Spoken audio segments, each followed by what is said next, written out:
وہ جوان جو ہی پروان چڑھا ان فوان شباب آیا تو اس کی پیشانی سجدے کے تقدس سے مالا مال ہو گئی، اس کی آنکھوں میں حیا اور شرم کے پہرے آ گئے، اس کے خیالوں میں پاکیزگی آ گئی، اس کی زندگی کے شب و روز نیکی کے ماحول میں بسر ہونے لگے، اس کی راتیں ذکر الہی میں، تلاوت کلام مجید میں اور دن یاد الہی میں روزے سے گزرنے لگے۔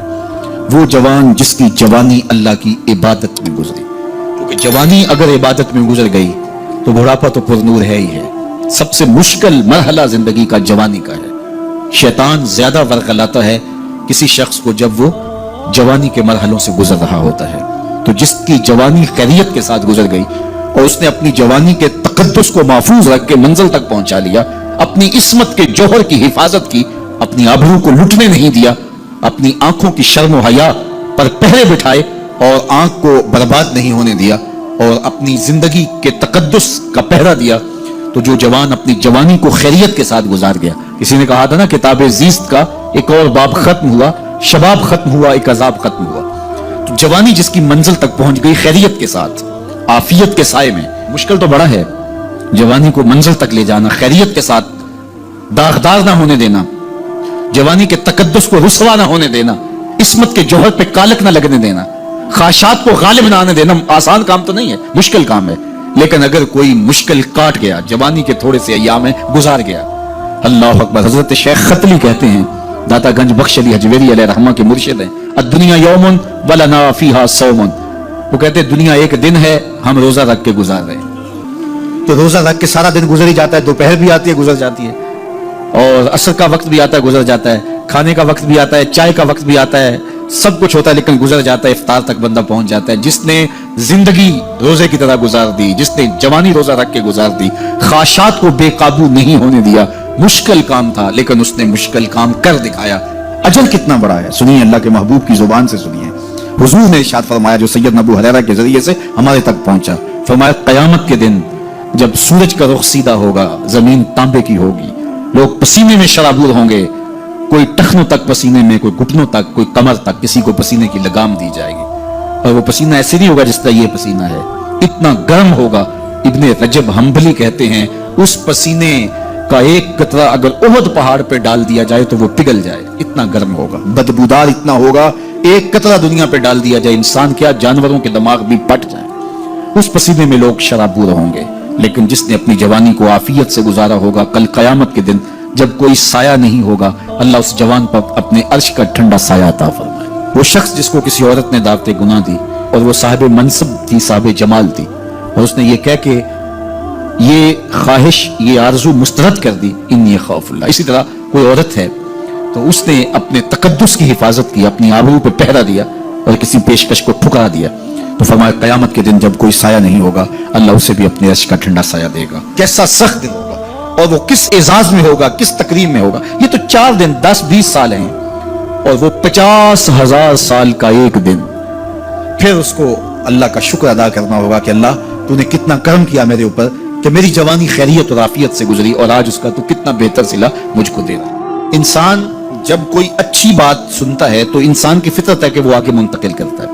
آج کل وہ شیئر کر دیتے ہیں نا، جو بات آئے تو آپ اس کو آگے بڑھاتے ہیں، دوستوں میں شیئر کر دیتے ہیں، تو یہ انسان کی فطرت سے۔ افواہیں بھی اس لیے پھیلتی ہیں کہ جو بھی بات آپ سنتے ہیں فوری آپ کی کوشش ہوتی ہے کہ یہ سب سے پہلے دوستوں کو میں ہی بتاؤں، تو یہ انسانی فطرت ہے۔ تو جب افواہ اور ایسی چیز، کوئی غم کی خبر بھی ہو، کسی کی وفات کی خبر بھی ہو، تو اس وقت بھی انسان کی فطرت، سست سے سست آدمی بھی جلدی جلدی فون کرتا ہے، آگے بڑھاتا ہے کہ فلاں سے ایک فوت ہو گیا۔ تو چونکہ یہ فطرت ہے، بات کو آگے بڑھانے کا شوق ہے انسان کے اندر رکھا ہے، اس سے چیزیں پھیلتی ہیں۔ اور پھر جو خیر کی خبر ہوگی یا خیر کی بات ہوگی تو اس کو تو آگے پھیلانے کا پھر ہمارا دین بھی ہمیں ترغیب دیتا ہے، جذبہ دلاتا ہے۔ تو حضرت ابو ہریرہ اس جذبے کے تحت جو سنتے تھے پھر آگے منتقل کرتے۔ اب حضور کی بارگاہ سے اٹھ کے جاتے تو سب سے پہلے گھر جاتے اور سب سے پہلے اپنی ماں کو ہی سناتے، اور ماں تھی کافرہ، وہ سننے کی بجائے، خوش ہونے کی بجائے سن کے وہ الٹا ناراض ہوتی اور کوئی نہ کوئی ایسی بات کر دیتی۔ سید ابو ہریرہ سے گوارا نہ ہوتا۔ ایک دن انہوں نے کوئی ایسی بات کر دی کہ حضرت سیدنا ابو ہریرہ رضی اللہ تعالیٰ عنہ نے فیصلہ کر لیا کہ آج ماں کو چھوڑ دینا ہے، کیونکہ میں یہ گوارا نہیں کرتا کہ میرے آقا کے بارے میں کوئی ایسا جملہ کوئی بولے۔ اور تھی گھر میں ماں ہی، بھائی بھی کوئی نہیں تھا، بہن بھی کوئی نہیں تھی، باپ بھی فوت ہو گئے تھے، شادی بھی نہیں ہوئی تھی، تو ماں ہی ماں گھر میں، اور ماں اور بیٹا اکٹھے رہتے ہو تو پھر محبت بھی مثالی ہوتی ہے۔ تو اب ماں ہی ایک رشتہ ہے مادی دنیا کے اوپر. تو حضرت ابو ہریرہ رضی اللہ تعالیٰ عنہ نے فیصلہ کر لیا کہ چھوڑ دینا. چھوڑ کے گھر سے نکلے, لیکن دل ڈوب رہا ہے کہ ایک ہی تو رشتہ تھا, وہ بھی گیا. افسردہ ہے, حضور کی خدمت میں پہنچے. دل و قلب و نگاہ کے مرشد اولین نے ابو ہریرہ کی اداسی دیکھی تو فرمایا ابو ہریرہ کیا بات ہے؟ تو حضرت ابو ہریرہ جس طرح بندہ پھٹ نہیں پڑتا, تو عرض کی حضور میری ماں کی ہدایت کی دعا کر دیجئے. ساری کہانی 2 لفظوں میں بیان کر دی, میری ماں کی ہدایت کی دعا کر دیجئے. حضور نے نہیں پوچھا کیا ہوا, کیا ماجرا ہوا, فوراً ہاتھ اٹھ گئے. اور لفظ کیا تھا؟ اللہم اہد ام ابی ہریرہ تھا, اے اللہ ابو ہریرہ کی ماں کو ہدایت دے دے. ادھر انہوں نے بے چینی سے یہ بات کہی, ادھر حضور کے ہاتھ اٹھے. پھر ان اٹھے ہوئے ہاتھوں کو خالی تو موڑا ہی نہیں جاتا. اجابت کا صحرا, عنایت کا جوڑا, دلہن بن کے نکلی دعائے محمد صلی اللہ علیہ وسلم. تو حضور علیہ السلام نے ہاتھ اٹھا دی, حضرت ابو ہریرہ نے دوڑ لگا دی. کسی نے پوچھا ابو ہریرہ آج بڑی جلدی ہے؟ کہا آج ہی تو دیکھنا چاہتا ہوں, گھر پہلے میں پہنچتا ہوں یا حضور کی دعا پہلے پہنچتا ہوں. جا کے دروازے کو دستک دی, اندر پانی کے کھنکنے کی آواز آ رہی تھی جس طرح کوئی غسل کر رہا. آواز دی تو آواز آئی, بیٹا ابو ہریرہ ٹھہرو میں بھی آئی. کہا لہجے سے سمجھ گیا اس میں محمد عربی کی دعا بول رہی ہے. تھوڑی دیر کے بعد میری ماں آئی, تازہ آثار وضو سے اور غسل کی وجہ سے ان کے جو ہے وہ بالوں سے قطرے ٹپک رہے تھے اور لبوں پر میرے حضور کا کلمہ جاری تھا. اللہ اکبر. سیدنا ابو ہریرہ تیرے مقدر پہ قربان. ایک سفر میں حضور علیہ الصلوۃ والسلام اور اصحاب گامزن تھے کہ راستے میں قیام کیا, تو ایک قبیلے کی صلح کروانے کے لیے حضور علیہ السلام تشریف لے گئے. وہاں کچھ تاخیر ہو گئی تو صحابہ نے حضرت ابوبکر صدیق کو کہا کہ حضور رک گئے ہیں تو نماز کا وقت جا رہا ہے, آپ نماز پڑھا دیجیے.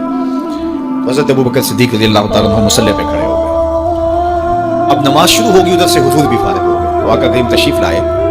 تو آقا کریم علیہ السلام جو ہی تشریف لائے تو صحابہ کی صفیں بندی ہوئی تھی. حضور کو دیکھا, انہوں نے راستہ چھوڑ دیا. پیچھے سے لے کر کے مصلی تک صحابہ نے حالت نماز کے اندر حضور کے لیے راہ کشادہ کیا. کاش کہ یہ حدیث سب لوگوں نے پڑھی ہوتی اور امت میں اتنے فرقے نہ بنتے اور یہ سوچ کبھی نہ پنپتی کہ نبی کے خیال سے نماز ٹوٹتی ہے. یہاں تو راستے چھوڑے جا رہے ہیں, یہاں تو پروٹوکول دیا جا رہا ہے. اللہ اکبر. اور یہ حدیث کہیں چھپی نہیں ہے, بخاری کے اندر چھپی ہوئی. اللہ اکبر. آقا کریم علیہ السلام تشریف لائے تو صحابہ نے راستہ چھوڑنا شروع کر دیا. نماز بھی چل رہی ہے اور حضور کا راستہ بھی چھوڑ رہے ہیں. بالکل حضرت ابوبکر صدیق کے پیچھے آ کے حضور کھڑے ہوئے. ابو بکر لا یلتفت یمینا ولا یسارا, جب آپ نماز پڑھتے تھے تو نہ دائیں دیکھتے نہ بائیں دیکھتے, پوری توجہ انہماک ہوتا. وہ اپنی کیفیات کے جہان میں ڈوبے تھے اور حضور آ کے پیچھے کھڑے ہو گئے. صحابہ نے اپنے ہاتھوں کی پشت پہ ہاتھ مارنے شروع کر دیے. مکعن و تصدیہ, قرآن نے تالی لگانا, سیٹی مارنا یہ شیطانی اعمال ہیں, لیکن ہاتھ کی پشت پہ ہاتھ مار کے متنبع کرنا یہ مختلف مواقع کے اوپر یہ جائز ہے. تو اب جب حضور آ کے پیچھے کھڑے ہو گئے اور صحابہ سمجھے کہ حضرت ابوبکر صدیق ایک استغراق کے عالم میں ہیں, ایک کیفیت کے جہاں میں ڈوبے ہیں, تو انہوں نے اپنے ہاتھوں کی پشتوں پہ ہاتھ مارنے شروع کر دیا. تو حضرت صدیق اکبر سمجھ گئے کوئی غیر معمولی واقعہ ہو گیا. دیکھا پیچھے حضور کھڑے تھے. اللہ اکبر. تو حضرت صدیق اکبر مصلی سے سرک کے پیچھے آنے لگے. تو آقا کریم نے اشارہ کیا رکو, نماز پڑھو. سیدنا صدیق اکبر اس کے باوجود پیچھے آ گئے. کبھی ہوتا ہے حکم اور کبھی ادب آگے ہوتا ہے. اللہ اکبر. حضرت سیدنا علی المرتضیٰ رضی اللہ تعالی عنہ کو کہا نا حضور نے صلح حدیبیہ کے موقع پہ, صلح نامہ لکھوایا جا چکا تو لکھا یہ محمد رسول اللہ اور قریش کی جانب سے ہے. تو عربا نے کہا اگر محمد رسول اللہ مان لیں ہم تو پھر لڑائی کس چیز کی ہے؟ تو اس لیے محمد رسول اللہ نہیں, محمد بن عبداللہ لکھا جائے. تو وہ اس بات پہ بضد ہو گئے, اور اگر ایسا نہیں ہوتا تو معاہدہ ٹوٹ رہا تھا. تو حضور نے حضرت علی المرتضیٰ سے کہا کہ چلو رسول اللہ کا لفظ مٹا دو. حضرت کی میں تو نہیں مٹاؤں گا, میں تو نہیں مٹاؤں گا, یہ نام میں تو نہیں مٹا سکتا. پھر حضور نے خود مٹایا. اب یہاں حضور نے کہا ابو بکر رکو, لیکن حضرت ابو بکر نہیں رکے, پیچھے آ گئے. اور پھر حضور خیر مصلی پہ گئے, نماز ہوئی, سلام پھرا. تو حضرت ابو بکر صدیق رضی اللہ تعالیٰ عنہ کو حضور نے کہا ابو بکر جب میں نے کہا تھا تم رکے رہو تو تم کیوں پیچھے آئے؟ تو سنو حضرت ابو بکر نے کیا جواب دیا رضی اللہ تعالیٰ عنہ. کروڑوں سلام, لاکھوں عقیدتوں اور نیاز مندیوں کے خراج ان کی چوکھٹ پہ. عرض کرنے لگے ما کان لابن ابی قحافہ ان یؤم رسول اللہ صلی اللہ علیہ وسلم. حضور ابو قحافہ کے بیٹے کی جرأت کب ہوئی کہ رسول اللہ کے آگے کھڑا ہو کے نماز پڑھائے؟ یہ ابو قحافہ کے بیٹے کی ہمت کب ہوئی کہ رسول اللہ کے سامنے کھڑا ہو کے نماز پڑھائے؟ تو ادب پہلا کرینہ ہے محبت کے کرینوں میں. حضرت ابو بکر صدیق رضی اللہ تعالی عنہ نے اگر حضور علیہ الصلوۃ والسلام کی اطاعت اور حضور کی محبت, ادب, فرما برداری اور جان ساری کے انوکھے باب رقم کیے ہیں لیکن حضور نے بھی ان کو جو اجازت دیے. ایک خاتون آئی مسئلہ پوچھنے, آقا کریم نے فرمایا پھر آ جانا. اس نے کہا پھر آؤں اور آپ نہ ملیں, تو کہا میں نہ ملوں ابو بکر تو ملیں گے نا. اللہ اکبر. تو اپنے بعد اشارہ دے دیا ان کی طرف کہ میرے بعد میرا نائب ابو بکر ہے. اللہ اکبر. عزتوں کی مسند اور عزتوں کی معراج اور عزتوں کے مقام پہ سیدنا صدیق اکبر رضی اللہ تعالی عنہ کو بٹھایا. میرے والد گرامی رحمۃ اللہ تعالی علیہ نے پوری زندگی میں کوئی ایک تقریر بھی ایسی نہیں کی جس میں یہ اشعار نہ پڑے ہوں. جب وہ خطبہ پڑھتے تھے تو خطبہ پڑھنے کے بعد یہ اشعار پڑھا کرتے تھے جس میں اس کی کیفیت ہے کہ جو حضور کے شہر میں جانے کے لیے تڑپتا ہے. ز مہجوری برآمد جان عالم, ز مہجوری برآمد جان عالم, تراہم یا نبی اللہ تراہم. کہ عرض کی جا رہی حضور آپ کی جدائی میں پورے جہان کی جان نکل رہی ہے. ز مہجوری برآمد جان عالم, تراہم یا نبی اللہ تراہم, نہ آخر رحمت للعالمین. ز محرومہ چرا فارغ نشین, بروں سر از برد یمانی, کہ روئے تست صبح زندگانی.